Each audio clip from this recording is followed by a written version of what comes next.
ಎಲ್ಲರಿಗೂ ನಮಸ್ಕಾರ and welcome to my channel. ಇವತ್ತು ನಾನು ಶೀತಕ್ಕೆ ಮನೆಯಲ್ಲೇ ಹೇಗೆ ಕಷಾಯ ಮಾಡ್ಕೊಂಡು ಕುಡಿಯೋದು ಅಂತ ತೋರಿಸ್ತಾ ಇದ್ದೀನಿ. ಇದಕ್ಕೆ ಏನೇನು ಸಾಮಗ್ರಿಗಳು ಬೇಕು ಬನ್ನಿ ನೋಡೋಣ.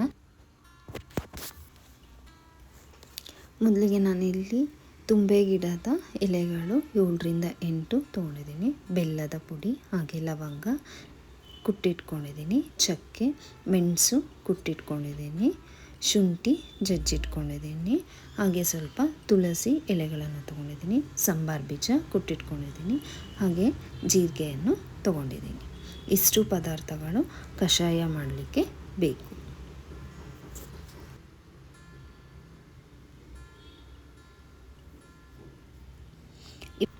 ಇವಾಗ ನಾನಿಲ್ಲಿ ಒಂದು ಕೆಟಲ್ ತೊಗೊಂಡಿದ್ದೀನಿ. ಚಿಕ್ಕ ಲೋಟದಲ್ಲಿ 4 ಗ್ಲಾಸ್ ಆಗುವಷ್ಟು ನೀರನ್ನು ಸೇರಿಸ್ಕೊಳ್ತಾ ಇದ್ದೀನಿ.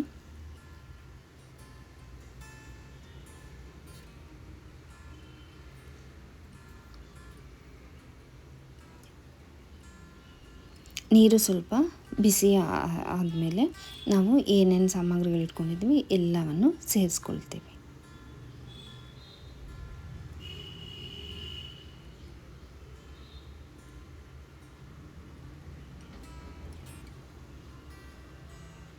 ಇವಾಗ ಇದನ್ನು ಚೆನ್ನಾಗಿ ಕುದಿಯಲು ಬಿಡಬೇಕು.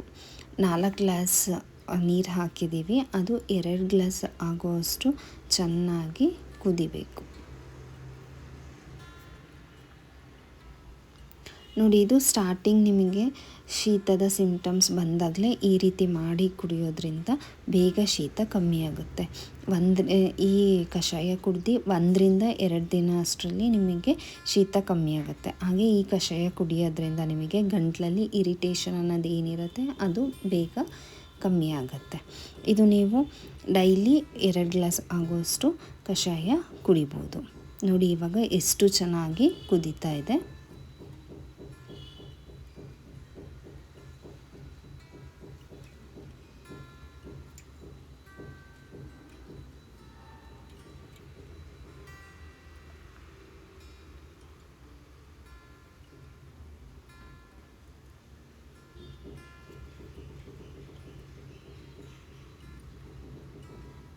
ನೋಡಿ ಇವಾಗ ಇದು ಚೆನ್ನಾಗಿ ಕುದ್ದಿ 2 ಗ್ಲಾಸ್ ನೀರು ಆಗಿದೆ.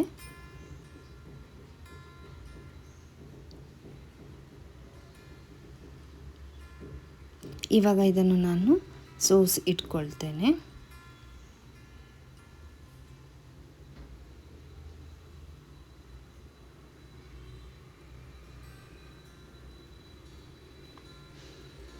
ಇವಾಗ ಕಷಾಯ ರೆಡಿಯಾಗಿದೆ. ಈ ವಿಡಿಯೋ ನಿಮಗೆ ಇಷ್ಟವಾಗಿದ್ದರೆ ಲೈಕ್ ಮಾಡಿ, ಶೇರ್ ಮಾಡಿ, ಹಾಗೆ ಸಬ್ಸ್ಕ್ರೈಬ್ ಮಾಡಿ. Thank you.